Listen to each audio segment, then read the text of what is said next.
welcome to a horse lady. No, she's not on a horse. She is horse. She's had this bug. And I've been praying about this for quite a long time, actually. And it's happened. She's got her voice back, but I don't think it's going to last out the usual time.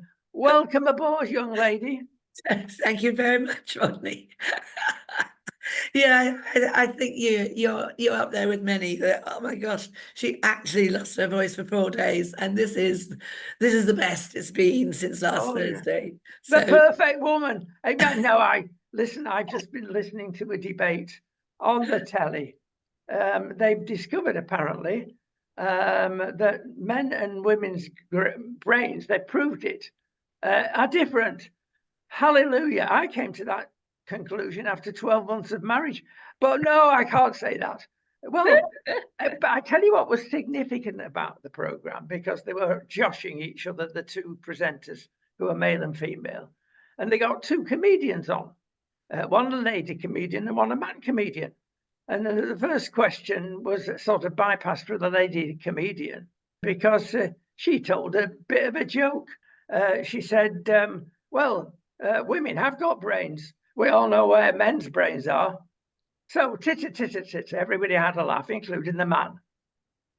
And then I thought, and it was mentioned actually at the end of the interview, hang on, if the man had said something like, women have brains after all, do they?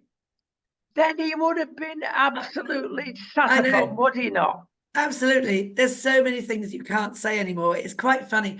I love watching. We've been going, because there's nothing on TV and you think, why do you pay your license fee?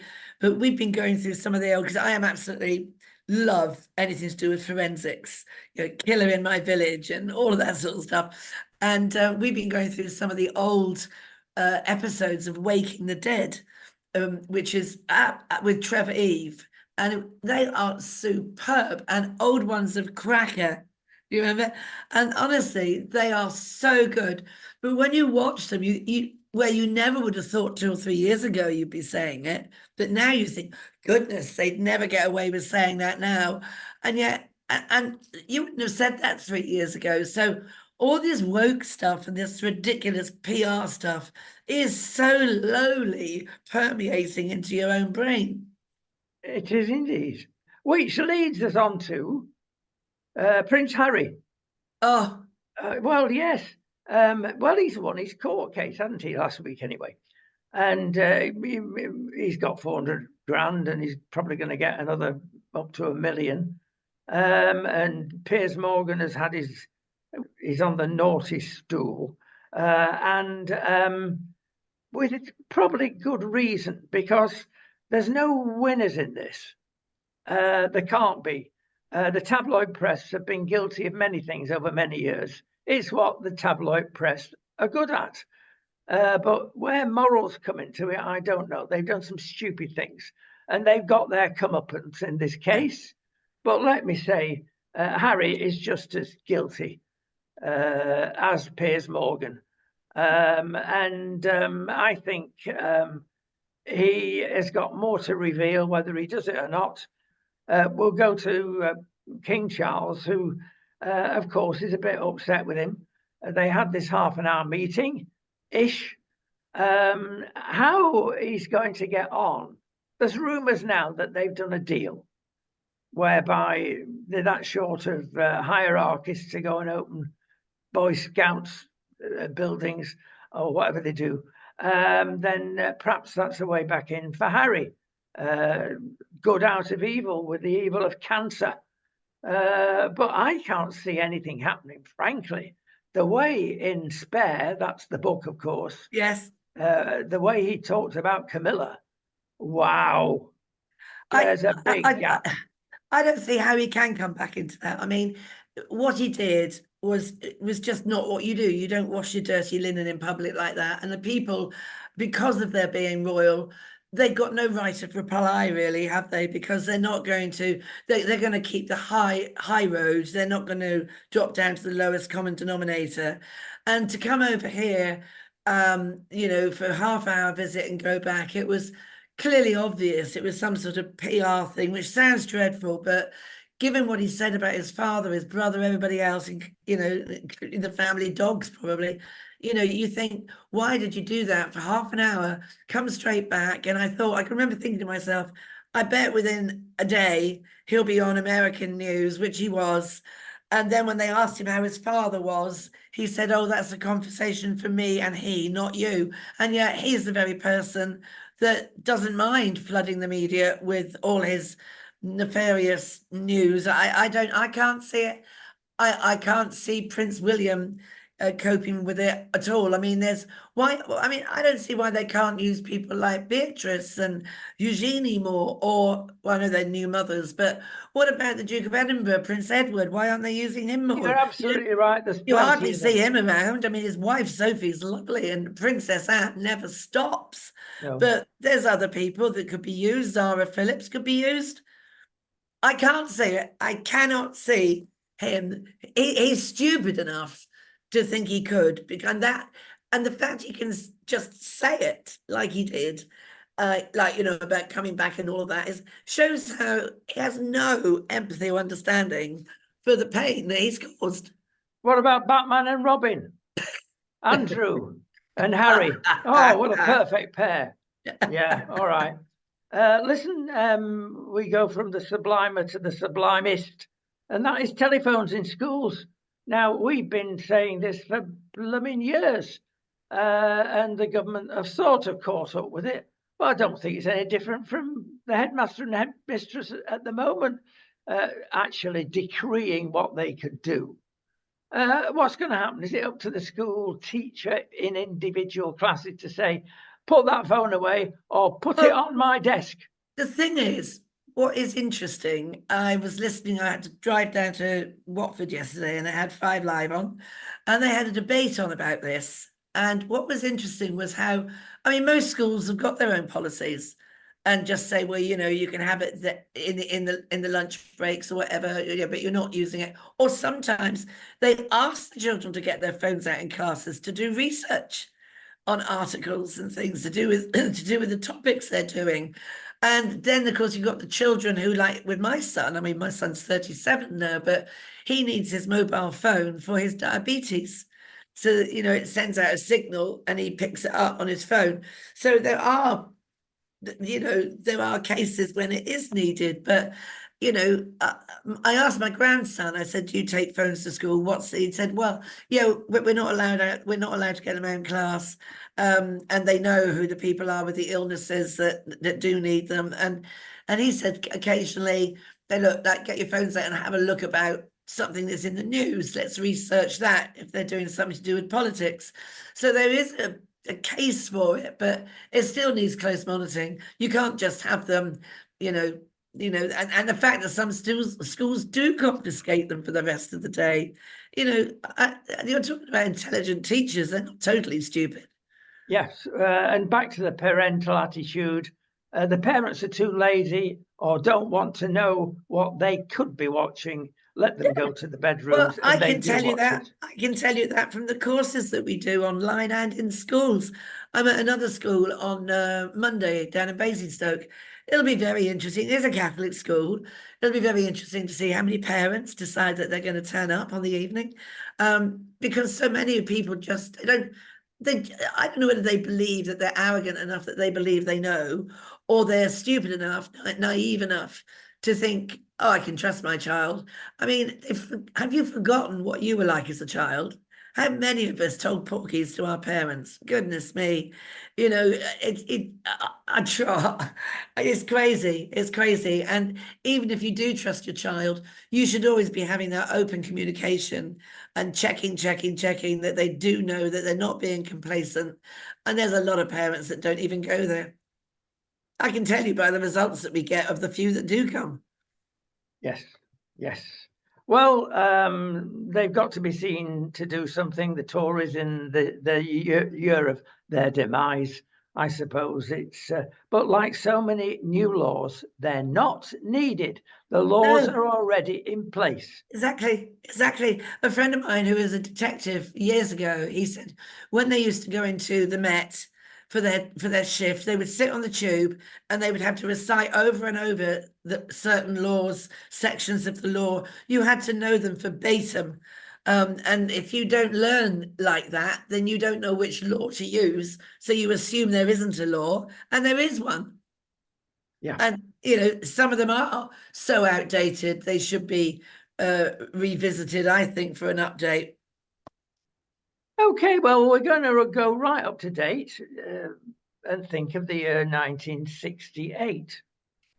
And we are not shy about going down contentious alleyways.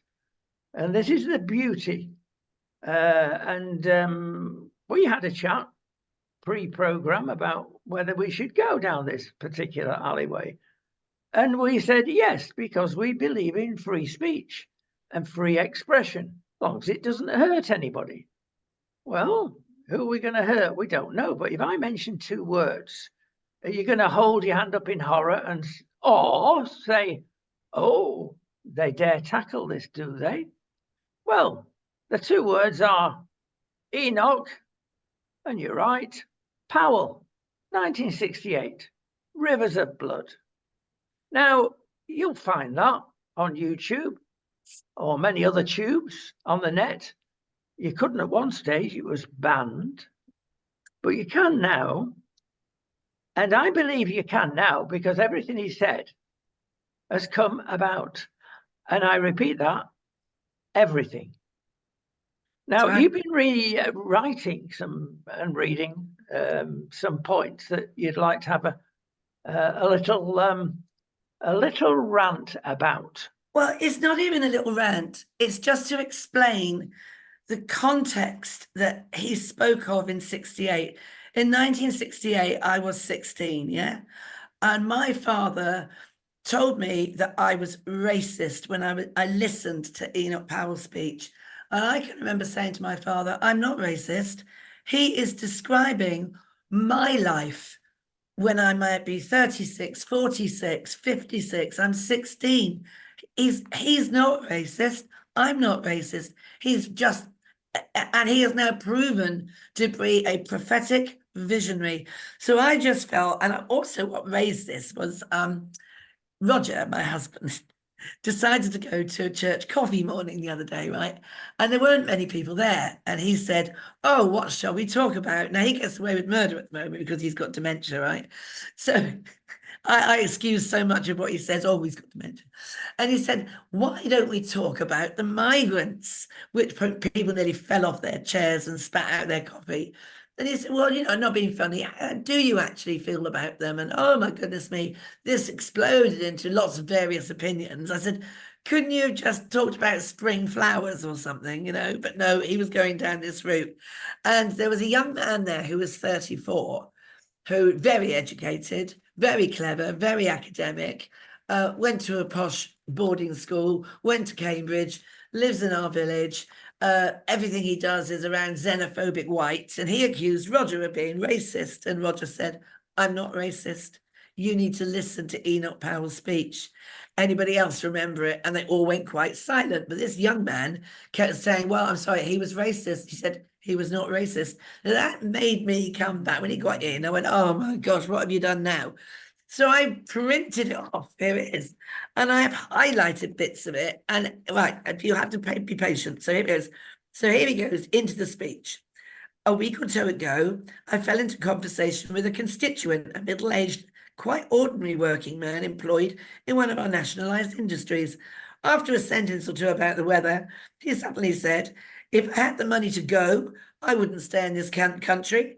I made some deprecatory reply to the effect that even this government wouldn't last forever, but he took no notice and said, I have 3 children, all of them been through grammar school, 2 of them married now with family. I won't be satisfied till I've seen them all settled overseas. In this country, 15 or 20 years' time, the black man, as in black, not, the black man, will have the whip hand over the white man. I can already hear the chorus of execration. How dare I say such a terrible thing? How dare I stir up trouble and inflame feelings? Excuse me. The answer is, I do not have the right not to do so. Here is a decent, ordinary fellow Englishman who, in broad daylight in my own town, says to me, his member of parliament, that this country is not going to be worth living in for his children in later times. I simply do not have the right to shrug my shoulders and think about something else. What is he saying? Thousands and hundreds of thousands are saying and thinking, not throughout Great Britain, perhaps. Here's the rub. But in the areas that are already undergoing the total transformation to which there is no parallel in 1,000 years of English history, in 15 or 20 years on present trends, 3.5 million Commonwealth immigrants and their descendants will be here. That is the official figure given by the Registrar General's Office. There is no comparable official figure for the year 2000, but it must be in the region of 5 to 7 million, approximately 1/10 of the whole population, approaching that of Greater London. Then he goes on and on. He said, it almost passes belief that at this time, 20 or 30 additional immigrant children are arriving from overseas in Wolverhampton every week. That means 15 or 20 additional families a decade or two hence. We must be mad, literally mad as a nation, to be permitting the annual inflow of some 50,000 dependents. It is like watching a nation busily engaged and heaping up its own funeral pyre. We are insane that we allow permits to unmarried people to immigrate for the purpose of finding a family with spouses and fiancés whom they have never met. I am making no allowance at all either for the fraudulent entries. Then he goes on and says, Commonwealth doctors are absolutely most welcome, as are other workers who have enabled our hospital service to be expanded. These people are not and never have been migrants. Which is true, isn't it? The discrimination and deprivation, the sense of alarm and resentment lies not with the immigrant population, but with those among whom they have come and are still coming. The kindest thing that can be said about those who propose and support it is they know not what they do. For reasons which they cannot comprehend in the pursuance of a decision by default on which they were never consulted, they find themselves made strangers in their own country. They find their wives unable to get hospital beds in childbirth, their children unable to get school places, their homes and neighborhoods changed beyond recognition. And then he comes much more, and he comes to the end and he says, now we are seeing the growth of positive forces acting against integration, vesting interest in the preservation and sharpening and shaping of their racial and religious differences with a view to exercise actual domination. And they claim special communal rights, or should one say rights, R-I-T-E-S. For these dangerous and divisive elements, the legislation proposed in the Race Relations Bill is the very pabulum they need to flourish. Here is the means of showing that the immigrant communities can organise to consolidate their members, agitate and campaign against their fellow citizens to overawe and dominate the rest with their legal weapons, which the ignorant and the ill-informed have provided. Only resolute and urgent action will avert it even now. Whether there will be the public will to demand and obtain that action, I do not know. All I know is that to see and not to speak is the greatest betrayal. That is not racist. No, indeed. That is reality. That is reality, and we're living through it. What would we do? You mentioned a figure of 50,000 that he mentioned. What would we do these days to get down to that figure? Exactly right. It's in the millions. And now we're saying, oh, dare we even think of 100,000? I know. It's too late. And when you think this was 1968, and we already had that number, and he was talking about 20 years' time, which was in 1988. In 1988, I was 36. it wasn't as bad. I mean, you think, I mean, he must be turning in his grave. That man was a real visionary. And when they go on about the rivers of blood speech, what nonsense. Or he already said something about where He is was it? referring to Rome. I mean, it's just Yeah, he said context.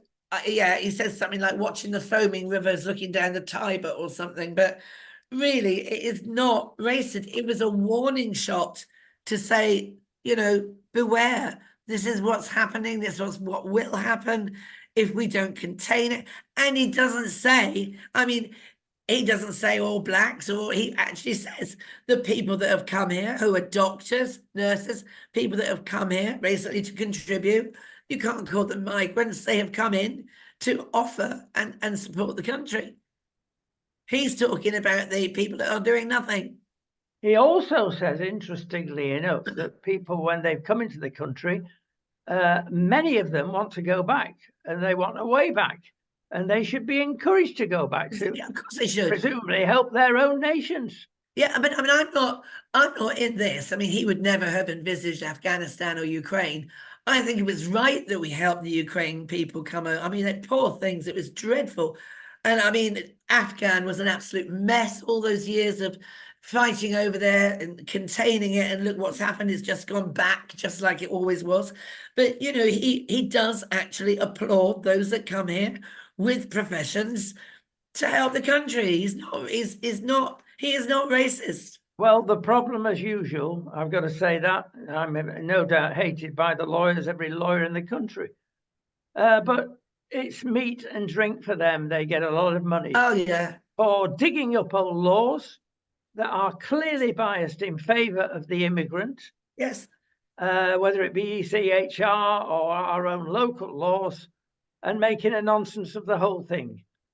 Let's have a go at the lawyers. They're responsible 9 out of 10 times because white, Brit, Indigenous, we are now at a disadvantage. And Enoch Powell said that in 1968 Yeah, and I mean, was hated himself because of it. exactly. And if I went to Dubai now and built a Christian church, if I went to Qatar, you know, I go there, I've been there. You respect the people that live there. You wear your clothes accordingly. You don't, you know, you respect. Why should we not? Why shouldn't we protect our values and our heritage and the villages and the life that we have here? Why should we be so darn stupid as to say, yeah, it doesn't matter, you all come in, we're really very kind? Well, are we kind or are we just ridiculous? You know, Well, the elites, Marilyn, the elites are in charge. We know that. He quotes 5 to 7 million by the turn of the century. It's almost double that. The official figures are not far off, but you look at how many people are here that shouldn't be here and not been tagged, as it were. I don't mean that literally. Now, it's a mess. And there's no sense in many communities of getting integration going. They're not interested. They want their caliphate. yes, And it is planned. It has been counted that 15 cities and large towns in the north of England alone have their own Sharia law. It's all right saying, oh, well, the British law, yes. Okay, well, they don't believe in that. They believe in their own Sharia law. That is an absolute disgrace. And the other sad thing, it's covered up. The truth does not get out. no, it doesn't. They don't want you to speak about it. Well, No. I'm sorry. We will speak about it because the average Brit wants to speak about it without fear. You've only got to look at Sweden. Sweden now is the biggest rape country in Europe and the world, isn't it? I mean, and that's because they didn't do anything to stop people coming in. They were very egalitarian, and you can't be like that. I would urge anyone listening to us, here it is. Please download it. It's very easy. Read the whole speech and ask yourself, are we right or are we racist? Well, I'll go even better than that. We're actually going to put that speech up. I think you should. And all you do is in the search bar, which is at the top right-hand corner of our 12 television channels and 1 radio channel now, Just type in the words Enoch Powell and you'll get the whole speech, and judge by yourself. Absolutely. And Absolutely. this is the other point that has got to be said. We are being shut up in various ways, none more so than sites like gov.uk, where all the government's business is conducted, and other sites that are akin to that, who give us official statistics. Well, they have to, but there's nothing like statistics to bend and twist. Oh, And if you type in simple questions, how many immigrants not born in Britain are there in whatever specific town or the whole country, you will get a political answer. In other words, they'll deviate from the truth. They'll tell you anything. You cannot find out no, so many things because they say, well, that could be subject to this. And that wasn't a whole year. They're covering up the truth. It is wicked. It is. And if you ask the Home Office, what are the ethnic groups of county line gangs and drug members and dealers, you cannot get it even under freedom of information. They just, as also when they go into court and they're, oh no, we don't register it. No, of course they don't darn well register it. They daren't, because the evidence is all there. So it's, again, that's a cover up by not, it's a cover up by negating to do it. You know what I mean? Oh, we don't keep that. We don't register that. No, That's right. Cover up. Mm. Don't expect me to fly over from Spain and visit you in jail, by the way. No, we jest, don't we? But I'm sorry. When you can get your collar felt in the United Kingdom for standing up with a Bible in your hand and just reading out of it, or singing in Regent Street a glorious gospel song, then something is very wrong, GB. Yeah. We're going to move on. It's frightening because we are supposed to be a Christian country, but that is going down the toilet pan. Yeah, and maybe that's the reason as well. Let's move on. And there's a number of, well, I've just had a scam phone call. Beware, because it really is persuading. And it's the latest scam on the block. And it's about Amazon. And you get a recorded voice, which you get a lot of these phone calls, with a UK number, which, by the way, when you ring it back, doesn't exist. Yeah. But the thing says, you are about to have your annual subscription to Amazon Prime renewed. If you don't want it renewing, telephone us, or we'll put you through now. Okay, so they put me through, and a very, very thick Indian voice came on the line. A lot of scams transferred from the Ukraine to India. There's another story.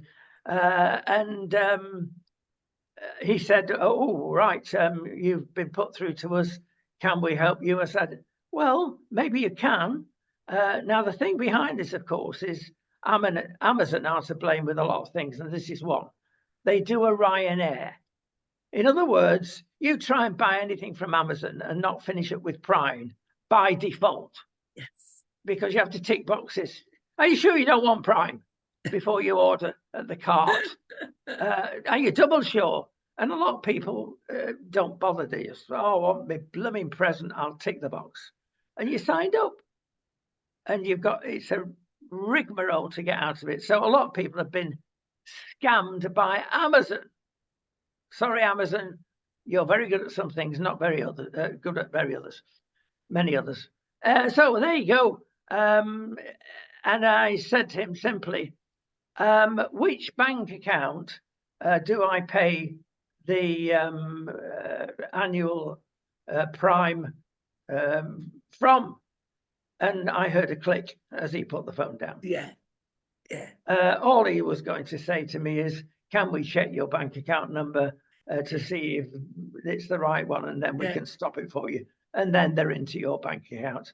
But it's done so professionally. Yes, you can so see plausible. people being taken in by it. They're so plausible. My daughter-in-law is incredibly intelligent and does a lot with events.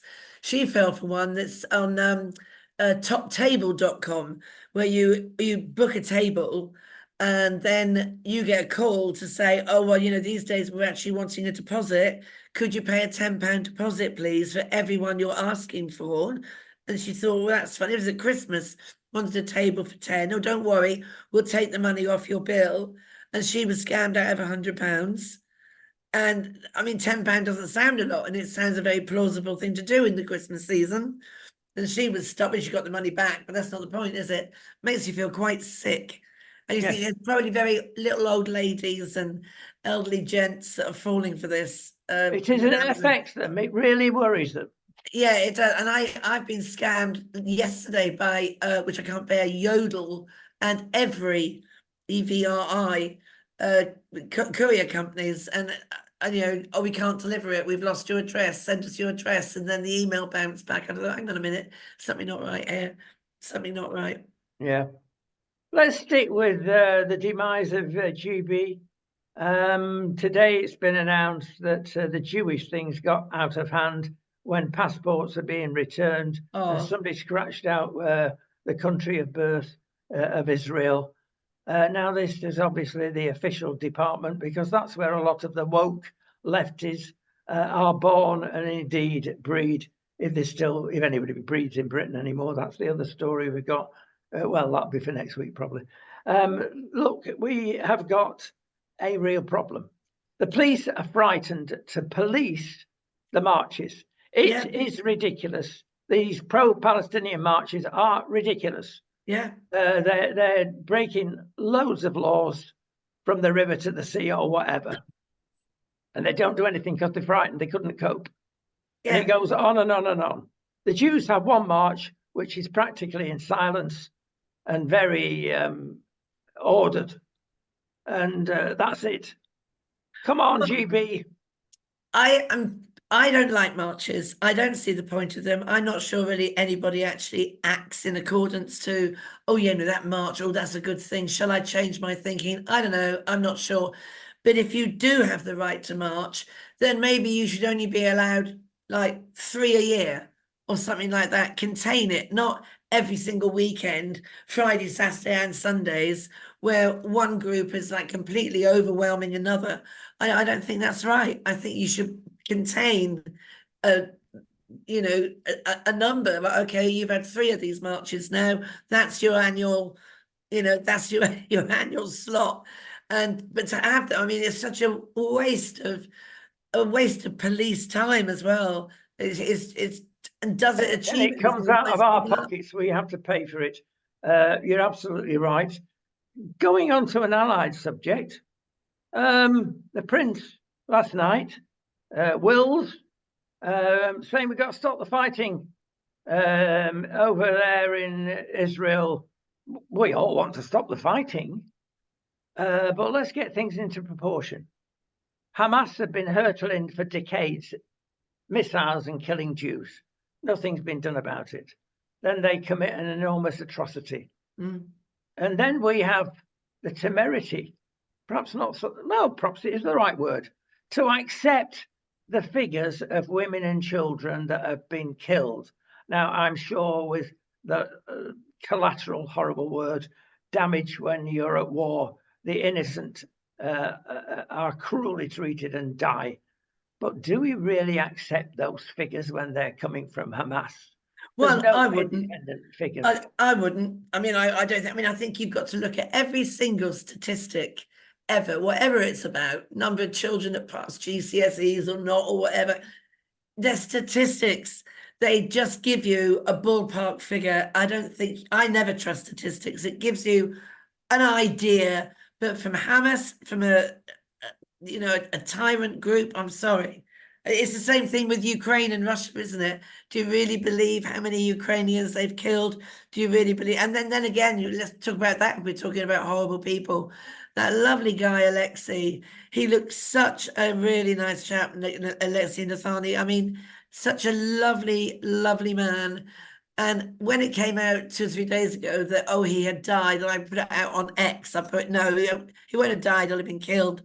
It's just, and there was interesting, there was a thing on, they had a guy talking about poisons from the University of Reading on Sky News at lunchtime. And he was saying, I don't believe it, but he was saying, because he was poisoned before, it could be that this has had an impact on his system and he did collapse. But I find that Really, it's yeah, my because yeah. only 3 days, 2 days before he was laughing and joking with his mother. So I think, no way. I no. I'm sorry if you're into umbrellas with poison on the end of them. That poison dissipates after a few days, and that's what they're waiting for. Of course. If they ever have the cheek to get the body And what back I to mum. find with all these things, like the Prince William, okay, so he says his stuff, everybody says everything. We can't accept this. As Keir Starmer punching the podium the other day with this must stop, and all these other people, Biden, everybody. What are you going to do about it? You can have all the hot air you want, and we all agree, but you're going to send a bomb in and blow up Red Square. What are you going to do? I mean, he's Yeah. not going to listen to anyone. You can bleat all you like. Yeah, Uh, the first thing should be done and getting rid of the Russian ambassador. They won't even do that. It's a disgrace. I know. It's crazy. Absolutely crazy. Why would you let him? It's ridiculous. I totally agree with you. Which comes on to another bone of contention. Your favourite friend, and she's going to get mad now. Oh Esther no, I know who Rantzen. you're going to say. Yes, dear old Esther. Well, she's don't forget on her side of things, she's been brainwashed utterly by the BBC, and it's coming out now in later life where she stands. She's always been pro euthanasia. She's always been the Gary Lineker S of the BBC. So it's not surprising that the thing that gets up our nose is, oh, give the kids the smartphones. It's where they're at. Well, sorry, Esther, it's where they shouldn't be. Absolutely right. And, especially 7-year-olds, 6-year-olds, I think it's 30% of 4-year-olds have access to an iPhone. You know, she's talking about the few that are, but uh, she's talking about vulnerable children, wasn't she? Vulnerable children are going to be approached more so than the robust child who's going out playing tennis or going running or something like that. The vulnerable child who's always in their bedroom on their phone is at risk. The child who's very shy, the child who's being bullied at school, they can find all sorts of things. Where is Ofcom? They are supposed to be sorting all this stuff out. I mean, she drives me bonkers, that woman. She really does. She was supposed to have been dead by Christmas, wasn't she, according to her? I mean, I'm surprised she's got the energy to even bleat about this stuff, quite honestly. Well, she did one good thing, don't forget, with Childline. I did an interview several years ago now about that, and that was a good thing.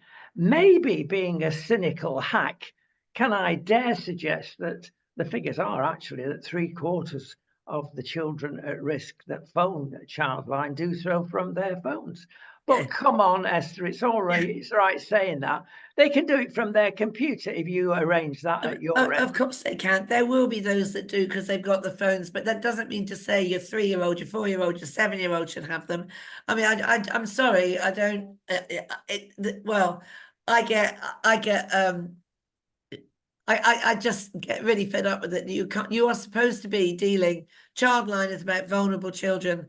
The vulnerable children are the ones that get into cyberbullying, the drugs, the porn, all the other stuff. That's maybe she doesn't realize what's available on a phone. Maybe that's the problem. But there's no doubt these phones have caused a lot of mental health in schools. They really have. The amount of time they're spending on them, and there were people saying, "Oh, well, this is their world. They communicate over screens and stuff like that." Well, why can't you go around to somebody's house and talk to them? Well, you know what? Rightly, we say, well, we got to protect the kids. Of course, we have. Can I suggest that we protect the adults as well? Yeah, Now, with kids, of course, because they cannot always sort out good and bad, right and left. So it's essential with children. The brain hasn't developed in certain aspects absolutely. with an adult, but still, it still shocks you and changes you from life. Now, the EU are investigating TikTok as we speak. And social media companies have been asked to pay millions, not as many millions as they should be paying, because they've got very clever and probably the best lawyers in the world, and then a fine of 360 million pounds or whatever that is found against them. It dwindles to about 20 million, which is a flea bite eventually with clever lawyers. But at least the EU are trying. TikTok, of course, is short videos, and it's one the kids like because they like short things that are pictorial. It comes from China. Where else? And there's very clever things in there. Bad advertising leading to bad products, Yeah. and that all this is being investigated. But will they get any money out of these people? Will they change their ways? Well, one would hope so, wouldn't they? I mean, is this going to be something that you have a fine, pay up, or you go to court, or is it and you go to court? Is it a fine and you just carry on as you were? Because that's interesting. You say it's the EU. Where is Ofcom or are Ofcom working with the EU? The idea with the online safety bill, and I do agree with Bianna's mum when she says they shouldn't be on social media until they're 16, because it was the social media and that boy's obsession with the dark web and all things that were horrific and barbaric that almost fueled his appetite to kill Brianna with that awful woman Scarlett. So you can't get away from the fact the evidence is absolutely there of the harm it causes more than the good it does, I think. Yes. We'll go to Avanti. Now, Avanti are one of our train companies, and they look after the ladies. They really do. They give them goodie bags, happy hour bags, or happy meal bags, whatever they are. And they contain things to get you through the menopause. Are you listening, ladies? One of the things this happy bag, or whatever they determine it should be called, is a jelly baby. Because when you need to, when you get upset and uptight because you're in that, you're experienced the curse of the month, then you bite the jelly baby's head off and you feel so much better. And then there's a bar of chocolate, because chocolate is good for everybody. I mean, it calms you down. I agree to that. And there's all sorts of things that they suggest, because having hot flushes apparently can lead to dementia. Well, there you are. They must have some proof of that. So flushes have got to be dealt with. Cardiovascular disease, it can deal badly, ladies, with you as well. Now, apparently, with Alzheimer's, there is evidence that ladies suffer more than men. And apparently it builds up the bad plaques that go into the brain and bring on early dementia. Can I suggest that Avanti have got the world's worst record Western Europe record for timekeeping? Their trains only 60% arrive anywhere near time, where it's 83% with other British companies. And of course, if you're lucky enough to live in Switzerland, the trains actually arrive early. And you find this with all the woke companies, don't you? Well, my boys went to see Southampton play West Brom the other night up in Brom, yeah. And they got back and Avanti had cancelled every single train going south. No warning. And they said, oh, So this was about 10:30 at night. They got there after the match had ended, and they said, "Oh, don't worry. There's a bus leaving at 11:30, and you'll get back to Watford at 3:30 in the morning." Oh, that's nice. So they said, "Forget that." So they all got a taxi. They all bundled into a taxi and came home. But Avanti, I mean, those menopause bags are a complete two fingers salute to women who are going through, having been through the menopause. Having hot flushes is not funny. It's the most horrible time in your life. And they put a paperclip in there. So in case you're losing the plot, you can paperclip and help you hold it all together. You know, Oh, honestly, I could cheerfully go into a Avanti and slap them around the face with one of their bags. well, Is it? inclusivity's there, don't forget. Apparently, they have sessions for the ladies to go to, and it's open for the men as well. So, Oh, fellas, get in there, the same room with all these menopausal women, and discuss the facts. for Oh, goodness come sake. on. Do you know, the world is gone bonkers, gone bad, gone mad. I mean, when I saw that in the paper, I just thought, I can't believe I'm reading this. But why am I don't know what, I always say I'm never shocked at anything anymore. And then I'm shocked that I'm shocked at some of the ridiculous nonsense that people come out with, the drivel that they come out with, that they actually believe in. Well, yes, that's the sad thing. Well, I'm going to get into more do here because Channel 4. Now, don't forget, this is Taxpayers' Channel. It's joined at the hip with the BBC, and I think when the BBC say, "Oh, we've gone too woke there," if that's possible, they'll hand it over to Channel 4. And what's happening now? Apparently, they are recruiting for a new program called Virgin Island, and the plot is as followed. The whole idea is to get together virgins. Oh, God. Not many of them to the square foot I these was going to days. Oh, say, I'm sure you there are. can't find many of them, surely. Well, they get them onto a desert island, and they tell them literally, "Well, you've got to lose your virginity because it's good for you. Let me introduce you to this man or this boy," and that is the plot. Now, how Do, cheap? do you have to prove that you're a virgin? That's going to be difficult. I And mean, anyway, I just think that's completely sordid. I really do. I it's, don't watch it's any of that. absolutely. I mean, sorry. I can't bear any of these reality shows. I can't bear, I'm a celebrity, get me out of here. Quite frankly, we should never go on there.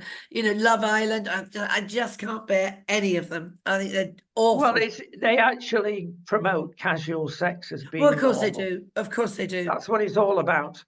And there is a petition through Citizen Go that you can sign, and hundreds of thousands of people are going to sign that Yeah. to try and stop it. And I've added my signature Oh, well, if because I'm you can sorry, send me the link and I'll add we mine. yeah, we dumb up, not dumb down. It's That's what dreadful. all our channels are about.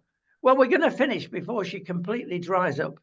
It has been a pleasure today. No, it's not. Do you know what? Do you know what I think annoys me? I've said it before, I'm sure, but so many people these days are bystanders and not upstanders. Yes.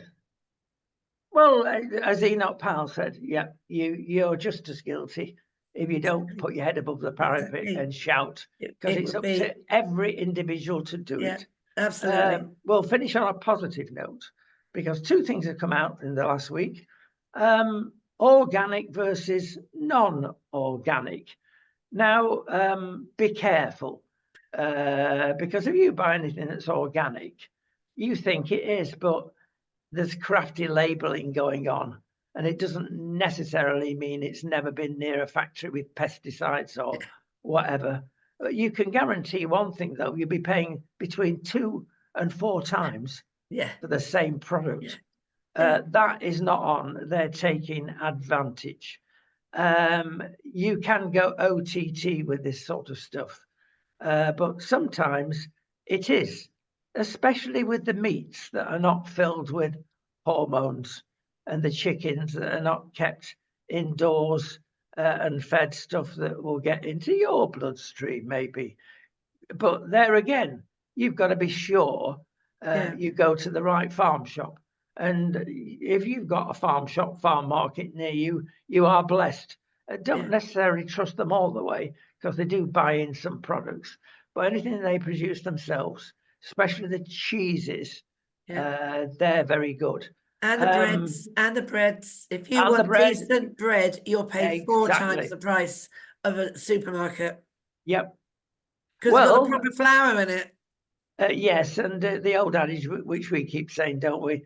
Look what's in the product itself, Yeah, and yeah, if it's more than 3 or 4 ingredients, there's sometimes 30 ingredients when you yeah, put the E numbers in, and emulsifiers. Oh, yeah. for goodness sake.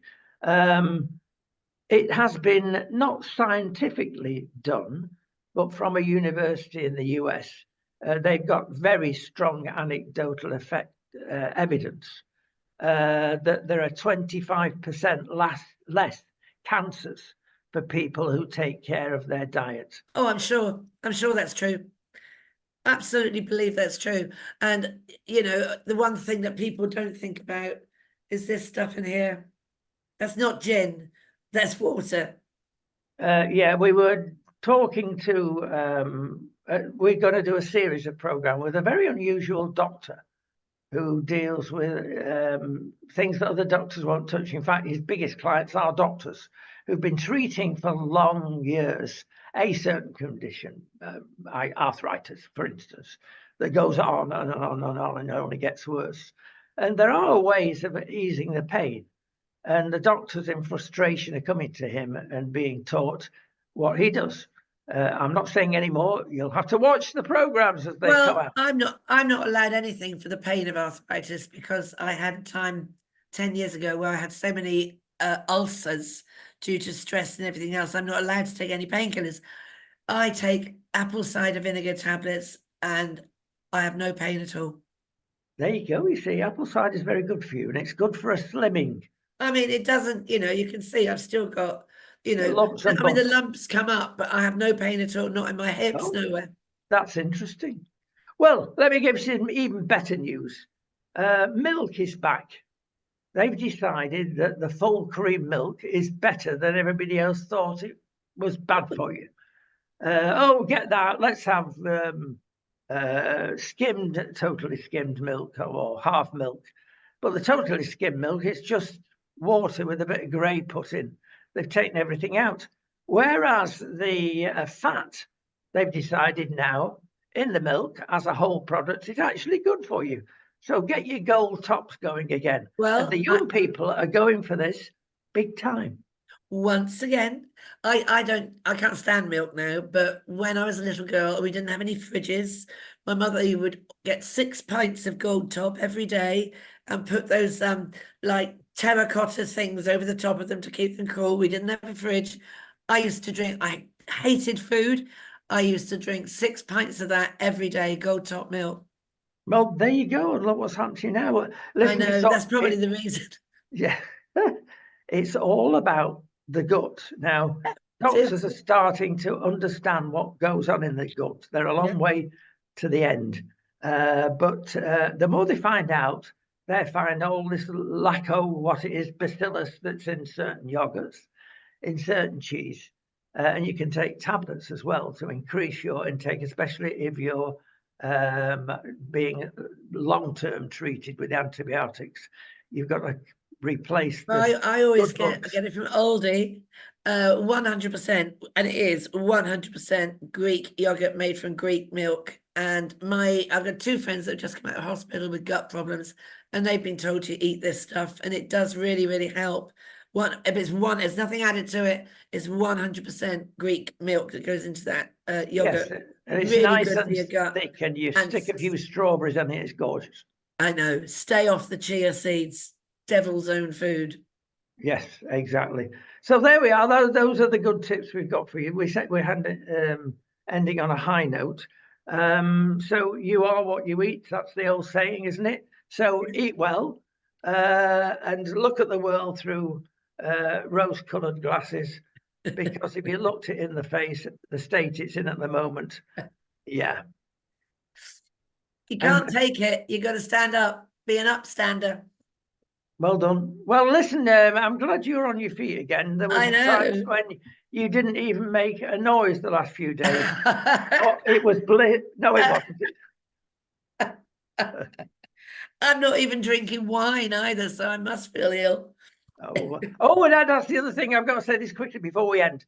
In our conversation of the first of the programs with this different doctor, he's actually said that you should be on 3 litres of water a day. Yes, And I I said, do.